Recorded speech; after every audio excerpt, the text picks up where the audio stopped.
De retour pour la deuxième partie, toujours avec Charles Robin, toujours sur la gauche du capital, itinéraire d'un gauchiste repenti, mais tout ça, ça s'entrecroise un peu.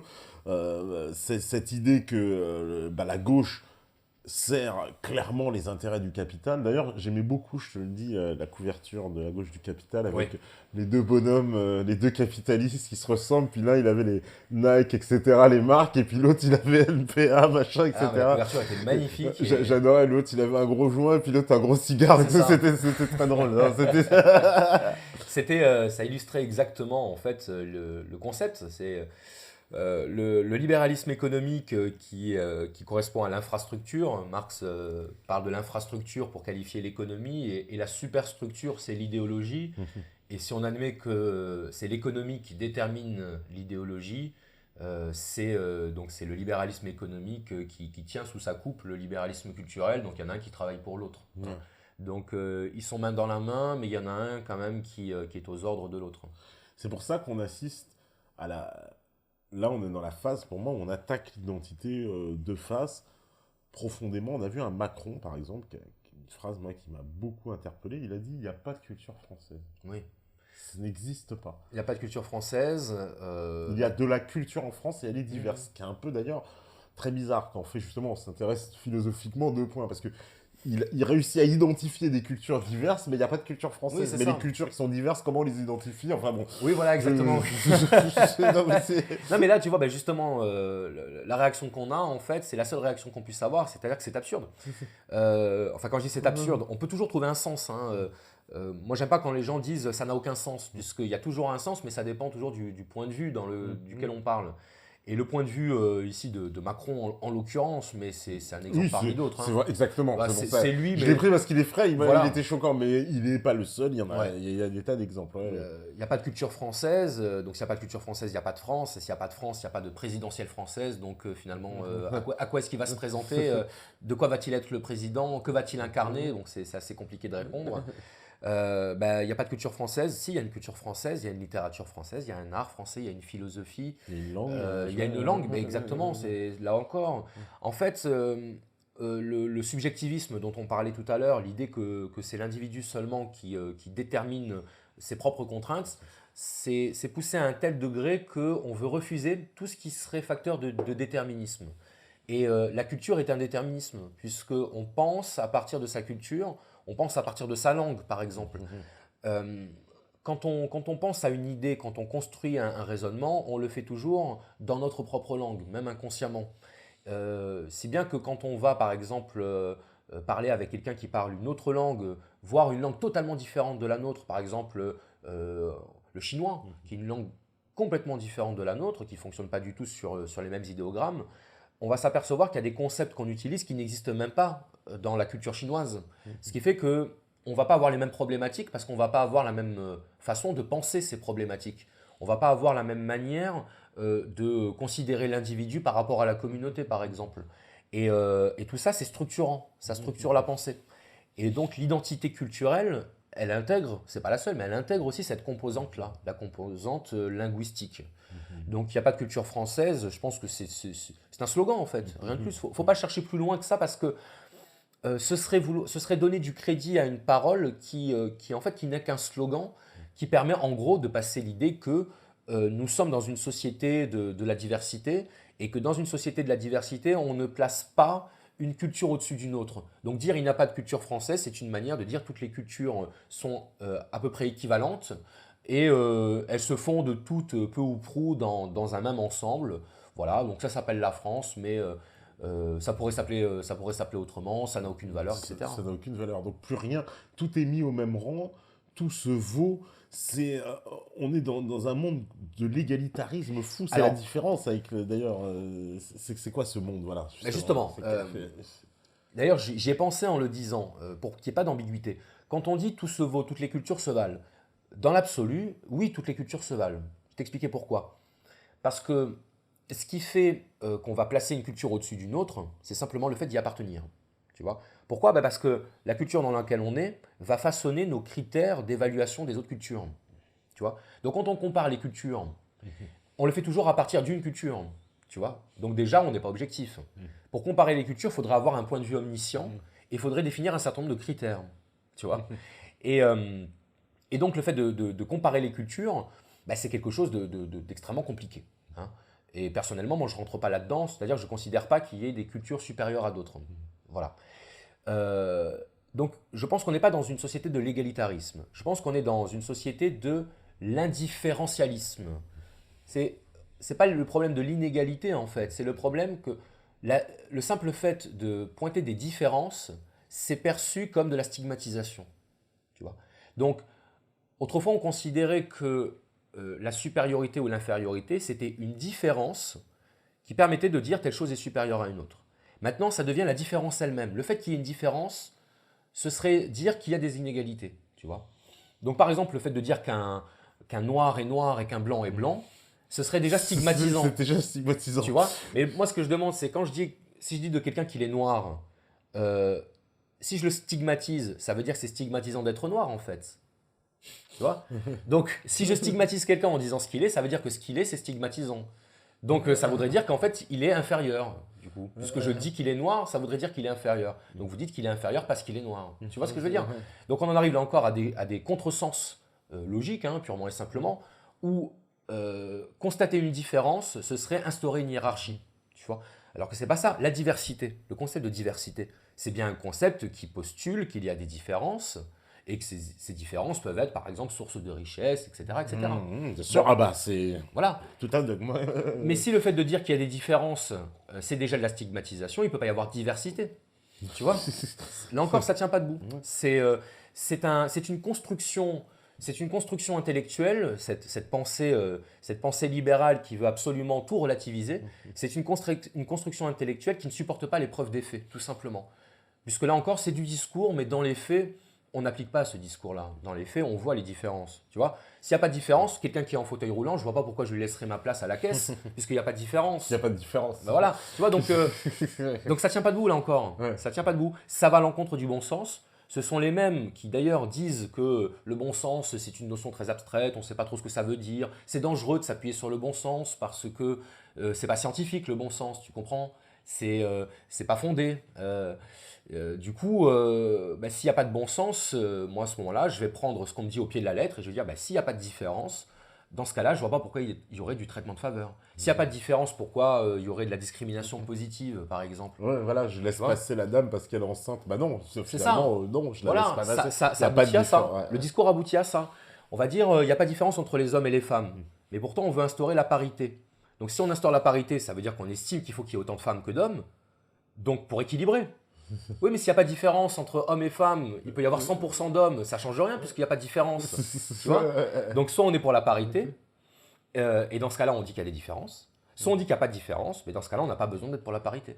Tu vois. Encore une fois, c'est pour ça que tout à l'heure, j'insistais sur le fait que la philosophie, c'est pas simplement se prendre la tête sur des problèmes inutiles. Tu vois, ça peut devenir ça. Hein. Mais comme toute discipline qui poussait dans son extrémité va tourner en circuit fermé et ne va plus avoir aucun intérêt finalement. Mais c'est aussi quelque chose qui permet d'avoir de l'esprit critique pour le coup appliqué avec une saine raison. Tu vois, et de dire ok, j'admets un discours, je l'entends, je suis prêt à le considérer, mais si j'identifie des contradictions dans ce discours, il va falloir qu'on les reconnaisse. Et ma critique de la gauche, en fait, elle est purement, je dirais, d'ordre analytique. J'observe des paradoxes, des Oui, t'es pas dans le contradictions. pathos, hein, je tiens à le dire. Oui, c'est pas. Ben, en tout cas, non. J'essaie de mettre de l'humour parce que on est beaucoup plus réceptif à un discours quand il est un peu empreint d'humour que quand on est dans une démarche d'agressivité. Moi, je ne me sens pas frustré particulièrement dans la société dans laquelle on vit. Si tu veux, moi, je ne me sens pas menacé par le gauchisme. Pas du tout. Mais par contre, j'en fais une critique que je veux impitoyable. C'est-à-dire que je ne vais pas me préoccuper de savoir si je fais de la peine aux gens. Si je leur fais de la peine, il y a des choses qui me font de la peine aussi, tu vois ce que je veux dire? Mais on ne va pas faire des manifestations pour ça, parce qu'à chaque fois que quelqu'un va heurter notre sensibilité, tu vois. Est-ce que c'est pas un des grands problèmes qu'on peut avoir aujourd'hui on va dire dans ce monde politique, c'est que justement, il n'y a plus de philosophie. Et il n'y a plus donc ni d'analyse, ni justement de raisonnement. On n'est que dans l'émotion et dans l'idéologie. Et justement, il n'y a pas de philosophie. Non. Parce que les contradictions, elles sont assumées. Comme je dis, voilà, Macron, dans la même phrase, il dit la même chose et son contraire. Il y a la même contradiction dans la même phrase. Il n'y a plus de philosophie parce qu'en fait, la philosophie a connu aussi son histoire et son évolution. Donc elle a évolué. Alors, je vais vraiment faire des raccourcis idéologiques, mais là, pour le coup, je suis obligé vraiment parce qu'on n'a pas le temps. Mais en gros, l'Antiquité et le Moyen-Âge, c'est la philosophie doit servir à rejoindre Dieu, ok, avec toutes les subtilités qu'il peut y avoir dans ce concept Dieu. Hein. C'est-à-dire que là encore, c'est un peu l'objet de ma critique que je faisais à Latron Chambier. J'ai fait une petite vidéo de critique cordiale et bienveillante. Hein. C'était pas du tout agressif de ma part. C'est très très bien. Enfin, j'ai pas voulu que ce soit ressenti comme étant agressif. Mais pour dire que quand on parle de Dieu, à un moment donné, il faut étudier un peu le concept pour pouvoir en parler. Et moi, je veux bien qu'on compare la croyance en Dieu et la croyance dans les licornes. Mais ce que je veux dire par là, c'est que c'est un petit peu rapide, c'est un petit peu court. Bon. Donc jusqu'au Moyen-Âge, c'est comme ça qu'on concevait la philosophie, même si ce qu'on appelle philosophie et théologie a évolué depuis. À partir de l'ère moderne, et notamment donc celui qui représente l'ère moderne, c'est Descartes, on a commencé à introduire la notion de raison et d'individu dans la pensée philosophique. La philosophie devenait l'exercice de la raison, et l'exercice quasiment de la raison pure. De quoi la raison est-elle capable? Que peut-on connaître? À quelles conditions? Qu'est-ce qui fait que notre connaissance est une connaissance, par exemple? Voilà.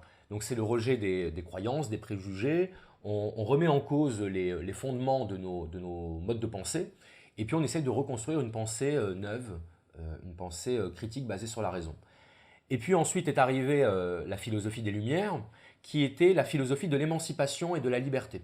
Et c'est à partir de là qu'on a commencé à introduire le concept de liberté en philosophie, qui s'est traduit dans la politique. Et en fait, la philosophie, depuis, n'a eu de cesse, en fait, de suivre la pente de la subjectivité.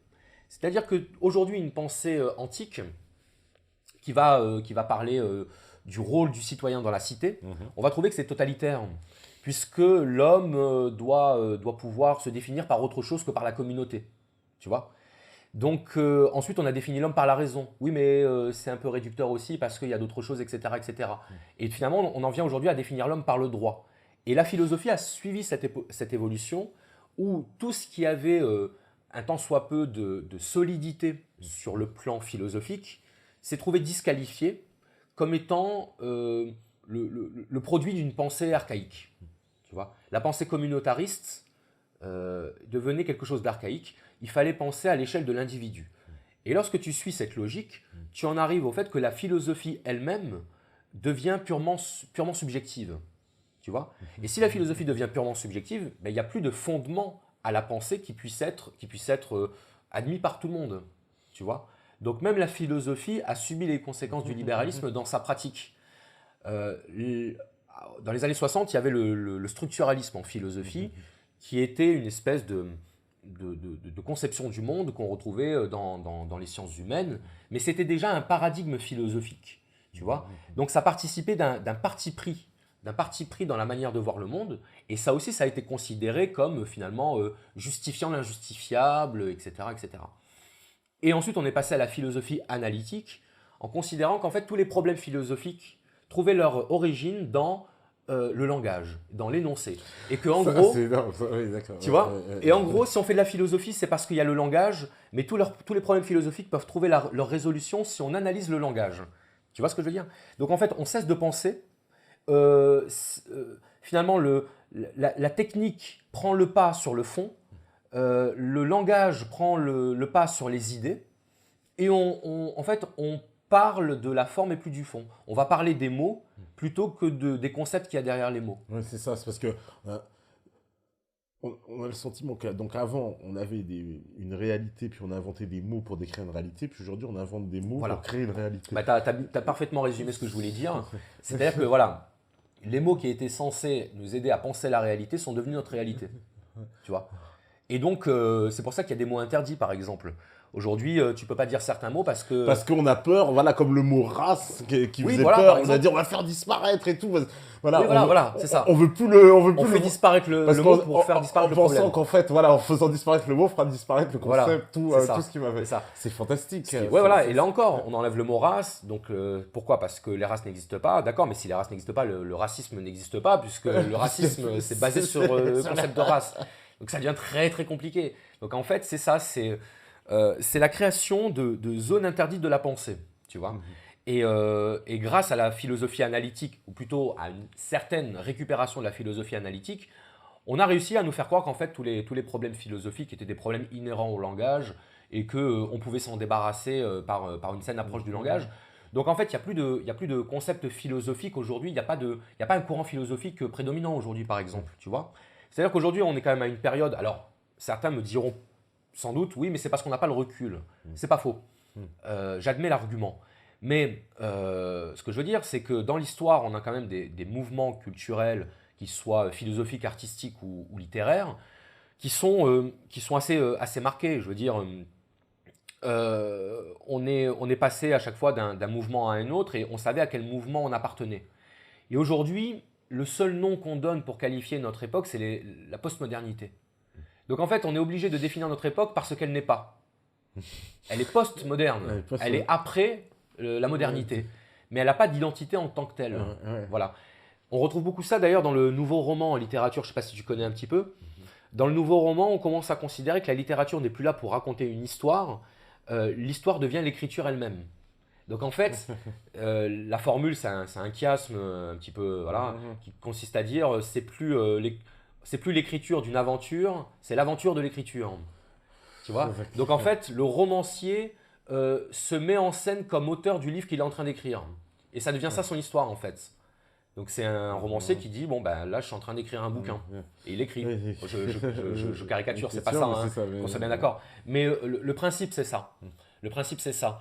C'est la remise en cause de toutes les structures, de toutes les conventions, à un point tel qu'en fait, la critique de la convention devient la nouvelle modalité d'expression. Mais il n'y a rien derrière, tu vois.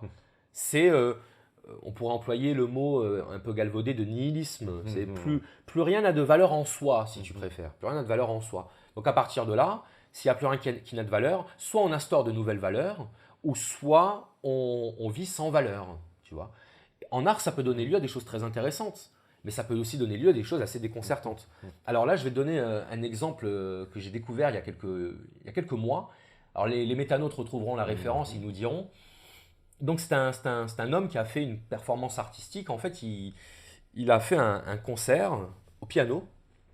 Et en fait, pendant 30 minutes, il est derrière son piano, mais il ne joue pas. Et en fait, on a droit donc à 30 minutes de silence. Voilà. Alors là, bon, moi je paye ma place pour voir ça, j'ai envie d'être remboursé, tu vois. Je me dis, je suis venu voir un musicien et pas quelqu'un qui allait rester derrière un piano. Mais en fait, tu comprends, cette performance, c'était nous faire comprendre que le silence n'existe pas. Puisque quand il y a du silence, il y a des micro-sons qu'on n'entend pas, auxquels l'oreille n'est pas sensible, et qu'on ne peut entendre, qu'on ne peut percevoir que quand il y a un silence total. Tu vois. Et donc ça, c'est une mise en scène, si tu veux, c'est un peu un contre-pied de la performance artistique où eh bien, l'artiste ne va rien produire, mais il va être le relais d'une réalité supérieure, etc. Bon. Là, on est dans l'art conceptuel. C'est-à-dire qu'on ne va plus chercher à toucher la personne, à faire naître le sentiment du beau, à exprimer l'absolu, à cristalliser l'absolu dans une forme sensible. Tu vois, c'était ça la définition de l'art jusqu'au 19e siècle, tu vois.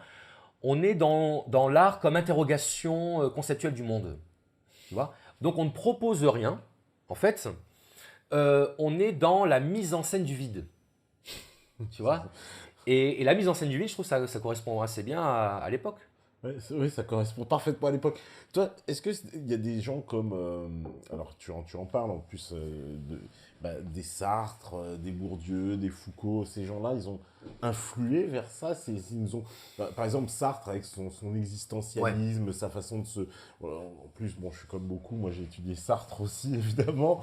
Hein, l'enfer, c'est les autres. Est-ce que ces gens-là, ils ont poussé à ça, ils nous ont poussé un peu vers justement cet individualisme fou, quoi. Alors oui et non, parce qu'en fait, bon, des fois je cite ces auteurs et puis j'essaye de montrer en quoi leur idéologie, pas inconsciente je dirais, mais peut-être sous-jacente, a pu à un moment donné participer à cette logique libérale de l'atomisation totale et du relativisme absolu. Je pense pas, enfin je ne suis pas dans leur tête, mais je ne pense pas qu'il l'ait fait délibérément, je ne pense pas qu'il l'ait fait avec un projet qui aille dans ce sens. Ouais, ouais. Bon, Sartre, je le critique, mais je l'ai quand même lu et je suis loin de penser de Sartre. Enfin, ce que je pense de Sartre est loin de se réduire à la critique que je peux en faire. C'est ça que je veux dire. Ce que dit Sartre sur la liberté, je trouve ça très très intéressant. Sur le plan philosophique, c'est très stimulant. Mais force est d'admettre que c'est une manière de voir très facile à récupérer au niveau de l'idéologie. Tu vois ? Alors l'existentialisme en 2 mots, c'est l'idée que l'être humain, lorsqu'il naît, il n'est pas défini, il n'a pas d'identité. Et son identité, c'est l'identité qui va se construire. Donc c'est la philosophie du choix individuel. Et du coup, c'est l'idée du refus de tout déterminisme. L'individu doit pouvoir s'autodéterminer. Il peut se construire une identité. Alors après, il va se la construire par rapport à son niveau de conscience, en quelque sorte. Mais disons qu'à la base, l'individu n'est rien. Et il le dit explicitement. Nous pensons que l'homme, au départ, n'est rien. Et il devient ce qu'il se voudra. C'est un peu une espèce le principe de la page blanche. Quoi. Oui, c'est ça, c'est le principe de la page blanche. Donc l'homme devient ce qu'il veut. L'homme est un projet. Il est essentiellement projet. Projet, c'est le jet en avant, la projection de soi. Donc en fait, tu es ce que tu veux être. Et ça, philosophiquement, c'est très très intéressant. Je veux dire, il y aurait beaucoup de choses à dire là-dessus. On n'a pas le temps là, mais on pourrait en parler, tu vois. Ça se tient, c'est ça que je veux dire. Mais déjà, il y a une faille, hein, si je peux me permettre. Hein, j'ai pas le niveau de Sartre, mais je ferai quand même une remarque, c'est que dire que l'individu n'est rien quand il naît, c'est oublier qu'avant d'exister physiquement comme bébé, comme nouveau-né, il existait déjà dans le ventre de sa mère, donc il existait dans la conscience d'autres personnes. Donc en fait, on préexiste toujours à notre existence individuelle, tu vois. Et ça, c'est quelque chose de déterminant, c'est quelque chose de structurant aussi pour l'individu. Tu vois, un enfant qui a été désiré ou qui n'a pas été désiré, par exemple, ben fatalement, ça va engendrer une petite différence, tu vois, même inconsciente, même involontaire, hein, qu'on soit bien d'accord. Mais disons que le rapport du parent à son enfant, le rapport de l'entourage des parents par rapport à l'enfant, tout ça va exister en amont de la naissance et va faire que l'individu ne va pas partir de rien, tu vois. Je veux dire, s'il y a eu le mouvement réaliste et naturaliste au 19e siècle, c'est bien parce qu'on considère qu'il y a quand même des influences de l'environnement, de la famille, de la culture, et qu'on n'est pas une toile vierge qui se peint elle-même. Tu vois ce que je veux dire ? Bon, donc Sartre a dit des choses extrêmement intéressantes, mais le fait est que sa vision de l'existentialisme, donc pourquoi existentialisme ? Parce que l'homme existe et il se définit d'abord, enfin il existe d'abord et il se définit ensuite. Voilà. Il oppose l'existence à l'essence, à l'apostrophe. L'essence, c'est ce qu'on est, mais pour Sartre, en fait, on n'est rien. On est ce qu'on décide d'être. Et ce sont nos actions qui font qu'on est ce qu'on est, en quelque sorte. Voilà. Donc ça, oui, ça a pu contribuer à développer l'idée que l'individu était parfaitement libre et que toute contrainte était mauvaise par nature, était mauvaise en soi. D'ailleurs, dans une de mes conférences qui est dans le livre, je cite un petit passage d'un roman de Sartre dans lequel le personnage dit je n'ai pas de chef, je n'ai pas de femme, je n'ai pas d'enfant, j'ai de l'argent comme un rentier, j'existe, c'est tout. C'est-à-dire que l'existentialiste, il n'a rien, mais il a quand même de l'argent, tu vois. Donc il n'y a rien qui le détermine, mais il faut quand même qu'il ait de l'argent, quoi. Tu vois, c'est parce que l'argent rend libre. C'est-à-dire qu'en fait, la liberté, le système libéral, il a eu cette magie de dire, en fait, malgré qu'on est sous la plus grande servitude quelque part dans le système, mais l'argent, on te fait croire qu'avec l'argent, en fait, tu vas te libérer. En fait, consommer rend libre. Oui. Donc plus je consomme, plus je suis libre. Quoi. Oui, c'est ça. Ouais. C'est-à-dire qu'on a oublié que l'argent était un moyen et pas une fin. Ouais. On considère qu'avoir de l'argent, c'est augmenter sa liberté. Très souvent, c'est augmenter ses droits. C'est vrai que ça augmente les droits, l'argent. Augmenter sa liberté, je ne pense pas, parce que je pense que quelqu'un de fondamentalement libre n'a pas besoin d'argent pour être libre. D'argent pour être libre. Voilà, c'est ça. là encore, on en revient à ce qu'on appellerait la liberté. L'exemple que je donne souvent dans mes vidéos, c'est dans le film The Truman Show, tu vois, le film avec Jim Carrey. Oui. Il est le personnage principal d'une émission de télé-réalité et en fait, il ignore qu'il est ce personnage. Tu vois, il ignore que la ville dans laquelle il vit est un décor et que ses amis sont des acteurs. Donc pour lui, il est libre parce qu'à aucun moment, il se posait la question de sa servitude. Tu vois, si tu prends un esclave et que tu l'éduques de telle manière qu'il ne sache pas ce que c'est que l'esclavage, il ne se considérera pas comme esclave.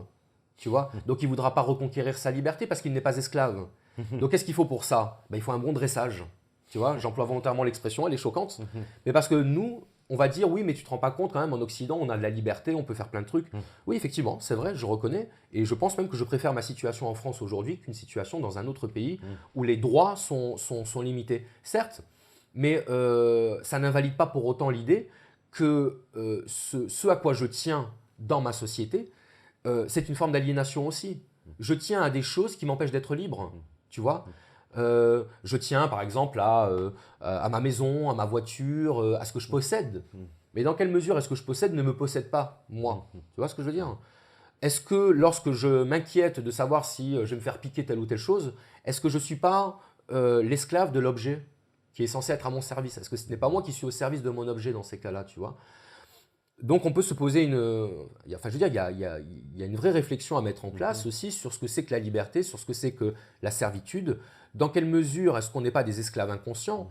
Parce que tant qu'on a à manger, on est content, tu vois, on a ce qu'il faut, on a du pain et des jeux. Donc on a de quoi manger et puis on a les anges de la télé-réalité. Donc du coup, effectivement, on pourrait dire on n'est pas à plaindre. Mais sauf qu'on a perdu ce qui, pour Rousseau par exemple, fait que nous sommes des êtres humains. C'est-à-dire cette capacité de dignité et de droiture, tu vois. Aujourd'hui, toutes les valeurs comme la dignité, la droiture sont un peu disqualifiées. On les cantonne justement à des valeurs de droite, par exemple, quoi, tu vois. Et on ne s'aperçoit pas que, en fait, ce sont des notions, des valeurs qui sont impliquées dans l'idée même de liberté, tu vois. C'est ce qui fait que, par exemple, on ne va pas accepter un métier dégradant pour le salaire, tu vois. Parce qu'à un moment donné, on va se dire, ça va contre ce qui correspond à ma conception de la dignité. Tu vois ce que je veux dire? C'est ce qui fait que, par exemple, on ne va pas baisser les yeux devant son patron. Ça a l'air con, tu vois, quand je le dis, parce que ça fait cliché. Mais combien de personnes vivent exactement cette situation? Ils se font pourrir la gueule par leur patron et ils n'osent pas lui répondre parce qu'ils savent très bien que s'ils lui répondent, ils peuvent se faire virer. Est-ce que ça, c'est être libre? Alors oui, effectivement, tu peux t'acheter ton iPhone et puis tu as ton écran plat à la maison.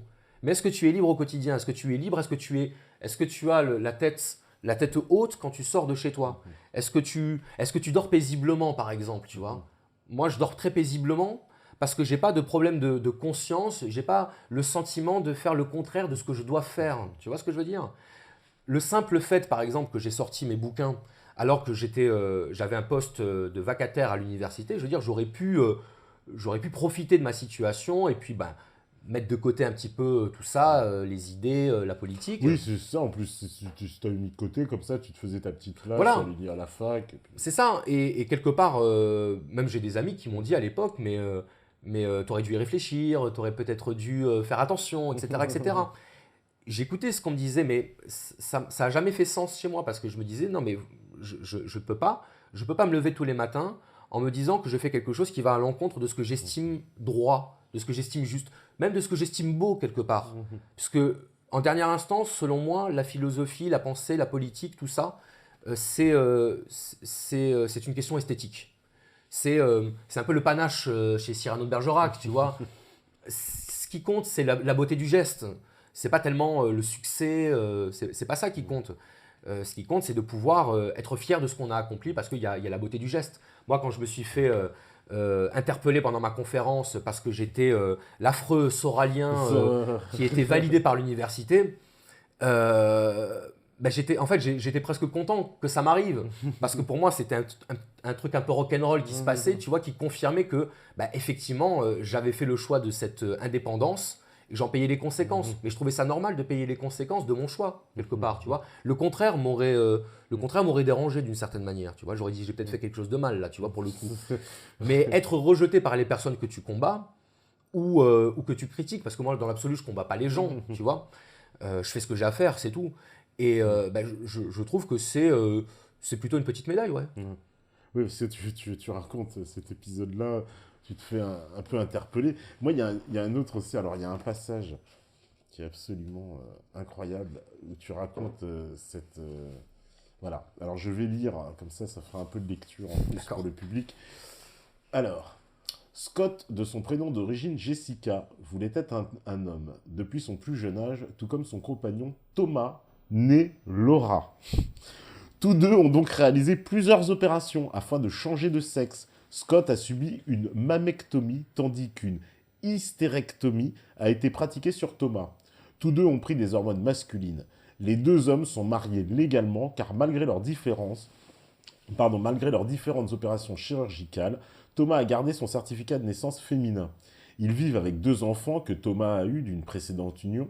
Malgré sa mammectomie, Scott a conservé ses organes reproducteurs féminins. C'est pourquoi il a pu se faire inséminer artificiellement grâce au sperme de l'un de ses amis et ainsi tomber enceinte comme n'importe quelle femme. Cela ne pose aucun problème pour le couple qui déclare « Nous savons que des gens vont nous critiquer, mais nous sommes vraiment heureux et nous n'éprouvons pas de honte. » Alors, je vais quand même montrer la photo parce que, parce que quand j'ai lu ça tout à l'heure, mamie croyait que je rigolais. Je lui dis que c'était du troll et que je lui dis mais non. Non, vous pouvez aller regarder, voilà, vous pouvez aller vérifier. Donc non mais c'est. Mais moi, à la limite, tu sais ce qui me choque là-dedans? Ouais. Je vais te dire, franchement, ce qui me choque, c'est que ces deux pauvres personnes ont servi en réalité d'icône médiatique pour un phénomène qui, à mon avis, les a complètement dépassés. Parce que je pense que ces deux personnes, bon, je ne dis pas si c'est homme ou femme, parce que du coup, je ne veux surtout pas prendre de risques. Là, on comprend plus. Oui, mais ce que je veux dire, c'est que moi, ça me dérange pas, déjà, à titre personnel, ça me choque pas. Mais ce qui me choque, c'est qu'on va prendre ces personnes-là et qu'on va les brandir en symbole de la liberté moderne, tu vois.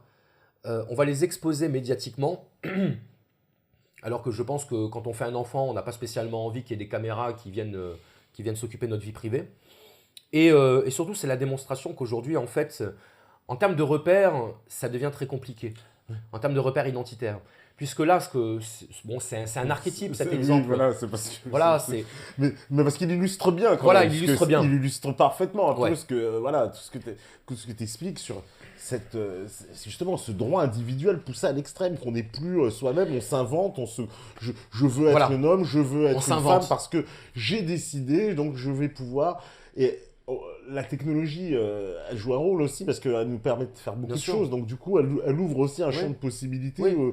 Peut-être que la morale avait peut-être empêché avant, peut-être, je sais pas, mais en tout cas, on a l'impression qu'il n'y a plus de limite. Oui, puis enfin, effectivement, que la science puisse faire de la transformation du sexe une espèce de, voilà, d'innovation. Enfin, je sais pas, on peut se dire qu'il y a des choses peut-être un peu plus préoccupantes d'un point de vue, du point de vue collectif que le fait de vouloir changer de sexe.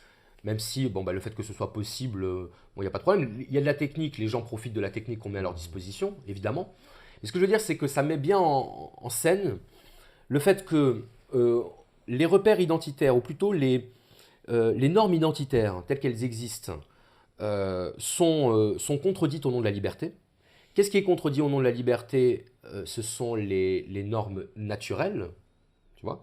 Alors, si les gens trouvent que le mot naturel n'est pas adapté, parce que qu'est-ce qui est naturel, qu'est-ce qui ne l'est pas? Ah bah, on me l'a déjà dit. La Voilà. nature, on ne sait pas ce qui décide Voilà. de la nature. D'accord. On peut toujours dire, par exemple, la différence entre la nature et la culture. Bien, moi, j'hésite pas à dire que la nature de l'homme, c'est d'être un être culturel. Donc, il est naturellement culturel. Tu vois. Donc, il n'y a pas une opposition entre la nature et la culture, il y a une articulation, puisque la culture va se construire toujours sur la nature, puisque la culture, c'est la transformation du monde, tu vois. Donc, forcément, il faut qu'il y ait la nature. Mais on en est arrivé à un tel degré de rejet de la nature en tant que telle, et là-dessus, les écologistes ont parfaitement raison, mais ils devraient voir que le refus de la nature, le rejet de la nature ne se fait pas seulement au niveau de la pollution, il se fait même au niveau idéologique. Que naître homme alors qu'on veut être femme, eh bien, on a l'impression que la nature est tyrannique, puisqu'elle nous empêche de choisir. Mais par contre, on va utiliser les avantages de la nature lorsqu'il y a un désir d'enfant. Donc, on a des femmes qui deviennent des hommes parce qu'elles veulent devenir des hommes, c'est la liberté. La liberté ici s'exerce contre la nature. Mais vu qu'il y a le désir d'avoir un enfant, seule la nature peut satisfaire ce désir. Donc là, on va revenir à cette nature, on va trouver que la nature c'est bien, parce qu'elle permet de satisfaire un désir. Donc la nature c'est bien quand ça permet de satisfaire nos désirs. D'accord. Voilà. C'est ça que ça illustre en quelque sorte. Tu vois, on choisit quand la nature ça nous arrange et quand ça nous arrange pas. En plus, c'est marrant, tu donnes l'exemple des vers, mais en plus, les vers qui sont complètement, justement, sur cette question de la nature, mais ils sont complètement, par contre, libérés sur le plan des valeurs et sur le plan économique, quoi. En plus, c'est... Donc, encore une contradiction dans un parti de gauche, quoi. Oui. Encore une contradiction. Bah parce que l'écologisme, j'aime pas trop ce mot qui donne un peu l'impression que c'est quelque chose de totalitaire. Pour moi, l'écologie, c'est pas un programme politique en soi, c'est une vision du monde et ça s'incorpore dans une vision du monde, l'écologie. J'ai pris conscience très tardivement de la question écologique parce que je le réduisais à un truc de hippie, si tu veux. Pour moi, c'était pas sérieux l'écologie. Et en fait, je me suis rendu compte après coup, grâce au mouvement de la décroissance, qu'en fait, c'était un aspect, c'était une facette de la problématique libérale, puisque le marché construit sur la destruction de la nature. Le marché, je ne sais pas si j'ai dit ce que je voulais dire, le marché avance sur la destruction de la nature. Et donc, être anticapitaliste, être antilibéral conséquent, bah, ça implique aussi de défendre la nature, puisque de toute façon, la nature se défend toujours. Ça, il ne faut pas qu'on l'oublie. On a beau se croire et se prendre pour les maîtres de la nature réagit. Moi, je trouve ça intéressant, des fois, plutôt que d'observer les gens, j'observe la nature et je vois comment elle se comporte. Et en hiver, les feuilles tombent. Tu vois, mais elles pleurent pas parce qu'elles tombent, parce qu'elles savent qu'elles vont repousser, quoi. Et ça, il n'y a personne qui pourra l'empêcher, tu vois. Aujourd'hui, on est un petit peu dans l'idée que, bon, ben, si quelque chose nous dérange, on l'arrête. On ne se pose pas la question de savoir si ça ne va pas ressurgir d'une autre façon, tu vois, d'une façon ou d'une autre. Donc, on devrait peut-être prendre un petit peu en compte ce que nous dit la nature et la prendre un peu plus, alors, je ne vais pas dire comme modèle, mais comme source d'inspiration, en tout cas. Source d'inspiration, parce que là, on est donc dans un cycle où... Voilà, cette nature, on veut la faire disparaître. La théorie du genre, c'est quand même un grand morceau de ça. C'est-à-dire qu'on influe ça. Parce que là où c'est quand même assez vicieux, c'est qu'on l'apprend à l'école. C'est auprès des jeunes. C'est-à-dire au moment où quand même, il y a une construction qui est en train de se faire. C'est-à-dire que pour moi, c'est comme si on mettait le trouble, on sème de la confusion, là où il n'y en avait pas jusqu'à présent. Parce que pour le moment, les choses étaient assez claires. Il y avait des filles, des garçons. Quand on disait, voilà, tu nais, t'es un garçon ou t'es une fille, mais tu le sais très vite, incroyablement, on l'a tous su très vite. mais je veux dire, ça se posait pas la question, alors que le fait, en fait, de poser la question, c'est de mettre un doute déjà. C'est-à-dire, si je suis un petit garçon qui me dit, mais est-ce que t'es vraiment un petit garçon? Bah, déjà, il y a un doute qui va dans mon esprit, parce qu'on me pose la question, c'est que ça veut dire qu'il y a quelque chose... L'enfant est philosophe aussi. Oui, finalement, complètement. Mais je vais se dire, mais attends, si on me pose la question, c'est que c'est pas sûr en fait. Alors peut-être bien que je suis un garçon, mais est-ce que je suis un garçon? Qu'est-ce qui fait de moi un garçon? Alors après, tu vas dire, bah oui, mais je sais pas, j'ai une mistouquette, je suis un garçon. Ah non, ça veut pas dire que t'es un garçon. Voilà, c'est ça. Alors c'est encore plus suspect. Ah donc, d'accord, donc c'est pas la mistouquette. Donc, enfin, j'imagine l'enfant, il est complètement déstabilisé. Parce que si tu réduis l'identité sexuelle à un paramètre biologique qui est, on va dire, la forme du sexe, parce qu'on oublie presque que derrière la forme du sexe, il y a une fonction quand même, la reproduction, je veux dire.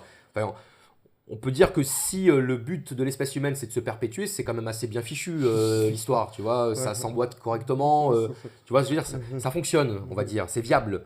Alors on va dire, oui, mais ces normes-là sont des normes sociales. On va te dire que le sexe, c'est une identité...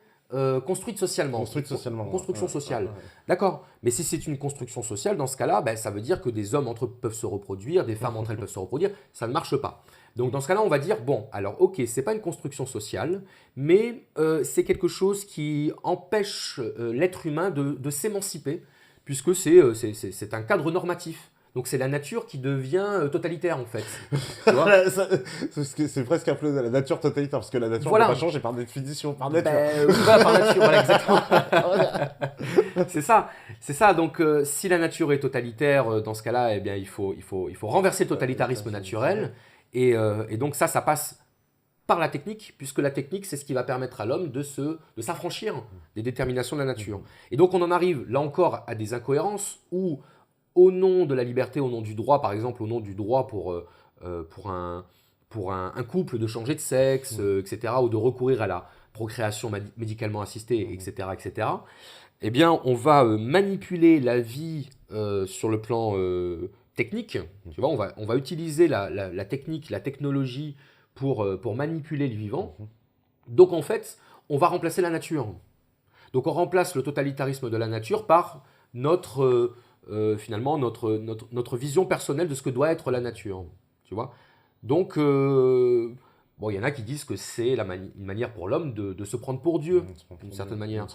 Mais c'est l'hubris de Platon, c'est l'illimitation comme norme de vie. On ne sait pas à quel moment on a le droit de manipuler la nature et à quel moment il faut s'arrêter.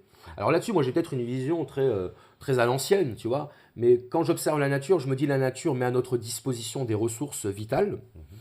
Alors certains diront la nature est bien faite, et il y en a qui diront non, c'est parce qu'on existe qu'on pense que la nature est bien faite, parce que ça s'emboîte parfaitement à ce qu'on est. Un petit débat là pour les trolls qui pourront s'amuser à discuter de ça. Le fait est que la nature nous apporte de quoi subvenir à nos besoins, de quoi subsister, que la nature peut se montrer hostile, donc il faut s'en protéger. Donc c'est pour ça que l'homme a inventé le travail et la technique pour se protéger de l'hostilité de la nature, le froid, les intempéries, etc. Voilà. Mais il n'empêche qu'à si à un moment donné on veut prendre la place de la nature, il va falloir l'assumer. Tu vois.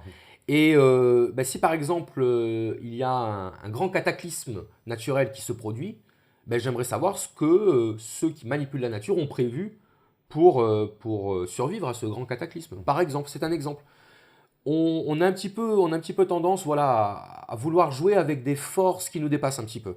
Tu vois. Et c'est souvent, ça c'est très typique d'une époque où on progresse assez pour se rendre compte de notre supériorité, mais on n'a pas atteint la sagesse qui va avec ce pouvoir. On a le pouvoir sans la sagesse, d'une certaine manière, et ce pouvoir, on l'utilise comme des enfants à qui tu donnerais un jouet d'une grande valeur, tu vois, qui a été fabriqué à la main, tu vois, et puis qui le balancerait contre le mur pour s'amuser, tu vois. On ne sait pas avec quoi on joue, et je pense tôt ou tard, ça va nous retomber dessus. Alors, je dis pas, attention, que le fait que les gens changent de sexe va provoquer un cataclysme naturel. Je précise, c'est pas l'idée, c'est pas ça que je suis en train de dire. Je suis en train de dire que là encore, on est dans une logique. Et qu'une logique, par définition, elle est impersonnelle, elle se déploie sans nous demander notre avis. On a commencé par manipuler le vivant dans les années 50-60. Alors ça a commencé avec la contraception, puis ensuite ça a été l'interruption volontaire de grossesse, puis ensuite ça a été les recherches sur l'embryon, la fécondation in vitro. On commence un petit peu à s'approcher de la source de la vie et à vouloir l'utiliser à notre profit. Tu vois. Et tout ça pour satisfaire les droits individuels. Tu vois. Donc, je repère quand même une certaine constance dans notre comportement. Avec tout le marché qui se profile avec. Un peu comme sur le transhumanisme. Bon, j'espère qu'on pourra la faire, cette émission sur le transhumanisme. Mais c'est un peu ça derrière. Oui, c'est ça. On va arriver donc à modification. On va aller toucher au logiciel même de l'être humain pour... c'est ça. C'est-à-dire, on pourrait admettre une science de la manipulation du vivant qui s'exercerait au profit de l'humanité de manière gratuite et désintéressée. Parce qu'aujourd'hui, on est en mesure, par exemple, de nourrir la planète. Tu vois, de nourrir la planète entière. Et ça, c'est une bonne chose. Et pourtant, dans les faits, il y a encore des gens qui meurent de faim. Tu vois. Alors en France, il n'y en a pas énormément, mais dans le monde, il y a beaucoup de gens qui meurent encore de faim. On n'a pas résolu ça. La question, c'est de savoir si on traite les problèmes dans l'ordre. Tu vois, l'homme a inventé la culture à partir du moment où il avait géré la problématique de la survie. Tu vois, l'homme a maîtrisé le feu. Grâce au feu, il pouvait survivre. Il pouvait lutter contre la nature à peu près à armes égales. Il pouvait lutter contre les autres animaux. Tu sais, c'est le mythe de Prométhée. Épiméthée a dispersé les spécificités entre les animaux, il a donné la vitesse à certains, la force à d'autres, et puis l'homme à la fin il lui restait plus rien, il était à poil et il avait rien. Donc Prométhée, il a été piquer le feu aux dieux, il a donné à l'homme en disant voilà, ce sera votre pouvoir.